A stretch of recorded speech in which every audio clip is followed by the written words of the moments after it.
2024 সালের জুলাই আগস্টের নারকীয় বিভৎসতা বাংলাদেশ এবং বিশ্ব বিবেককে স্তব্ধ করে দিয়েছিল।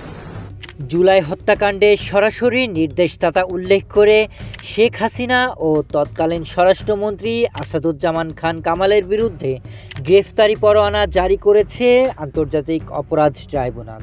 1 জুন রোববার দুপুরে ট্রাইব্যুনালের চেয়ারম্যান বিচারপতি মোহাম্মদ গোলাম মর্তুজা মজুমদারের নেতৃত্বাধীন 3 সদস্যের আন্তর্জাতিক অপরাধ ট্রাইব্যুনাল এই আনুষ্ঠানিক অভিযোগ আমলে নেন এবং গ্রেফতারি পরোয়ানা জারি করেন।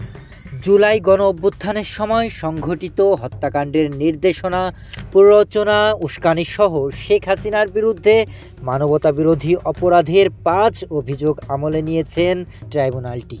সরাসরি নিরীহ নিরস্ত্র আন্দোলনকারী ছাত্র আবু সাইদের বুক লক্ষ্য করে বিনা উস্কানিতে একাধিকবার গুলি চালিয়ে নির্মমভাবে হত্যা করার মাধ্যমে এর আগে দুপুর 12টায় শুরু হওয়া শুনানিতে চিফ প্রসিকিউটর তাজুল ইসলাম ট্রাইব্যুনালে অভিযোগ দাখিলের সূচনা করেন, যেখানে বিচারিক আদালতের শুনানি রাষ্ট্রীয় টেলিভিশনে সরাসরি সম্প্রচার করা হয়েছে।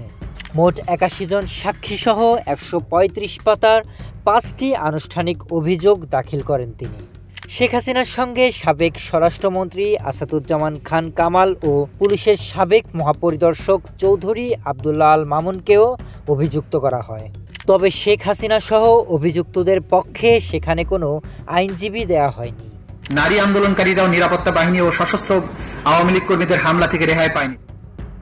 শরীফ Rahat, news desk, hello Bangla.